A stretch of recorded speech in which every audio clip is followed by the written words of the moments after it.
In essence, a DNG file is a raw file. Okay, well, there we have it. I guess that answers that, and we are done. Or are we? Because you have more questions about DNG files, right? Perfect. Because we're gonna take a deep dive into DNG files by looking at the advantages and disadvantages, and then you can decide for yourself whether or not to use them. Hello, I'm Chris Parker with ParkerPhotographic.com, and now that you know a DNG file is simply another raw file format, let's define what a raw file is and its advantages and disadvantages, and then we'll compare that information to DNG files. In 2001, I picked up this Fuji S2 and began shooting weddings with it along with my Mamiya medium format camera, and clients would ask me about the quality of the digital files, and my first response was these digital files are more like digital negatives, which help them better understand the similarities between digital and negatives, and it helped ease their fears. And of course, I did a lot of testing before I began using digital for clients, and I found early on that RAW was superior to JPEG files since the RAW file format could retain more detail than a JPEG.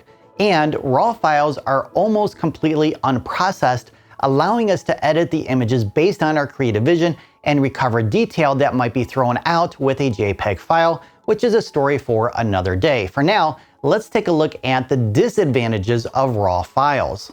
Although you may shoot in a RAW file format, the file itself will differ depending on the camera you use. Nikon RAW files have an extension of NEF, Canon is CR3 or CR2 depending on how old your camera is, and Sony is AWR. Oftentimes, new digital cameras will require editing software like Lightroom, Luminar Neo, ON1, and others to be updated to recognize your RAW file. So you might be unable to edit your images in your favorite software until they're updated accordingly.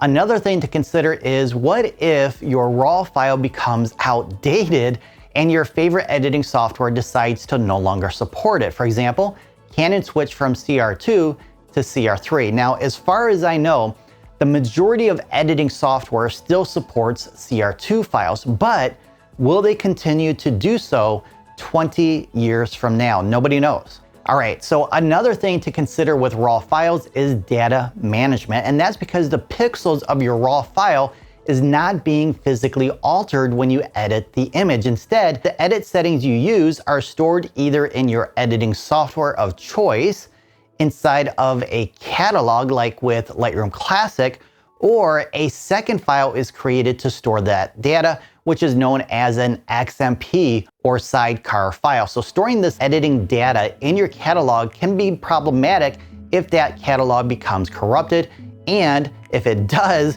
you're going to lose all your edits forever.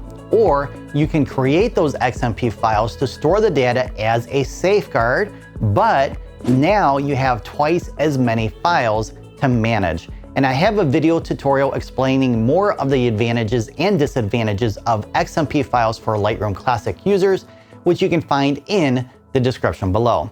Now, before we get into the DNG files in more detail, if you are enjoying this video, please hit that like button.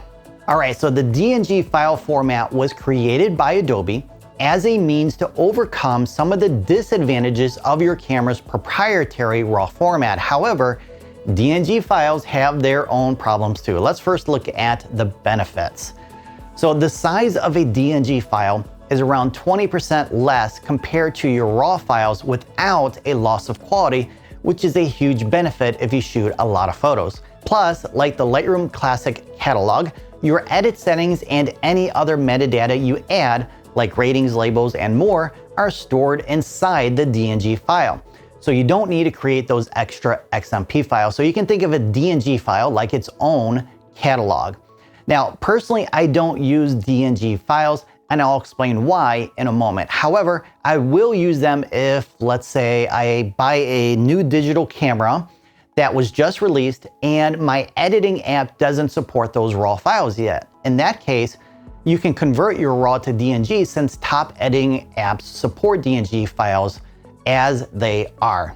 Okay, so let's check out a couple of disadvantages to DNG files. If you decide to use them, you need software to do the conversion, which will add to your workflow production.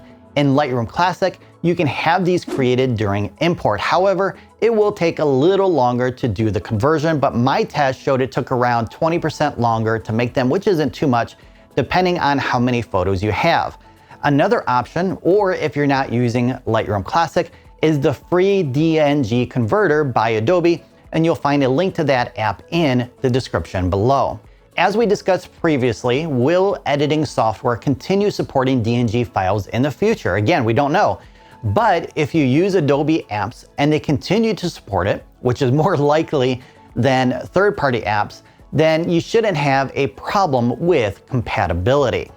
Now, this next issue with DNG files is why I don't use them. So if you use a third-party plugin like Topaz or DxO to remove digital noise, fix out-of-focus images, and or upscale your photos, you may have some workflow issues. And that's because each of them has its own unique problems with DNG files during the editing process. And we'll leave it at that for now, since it's beyond the scope of this tutorial.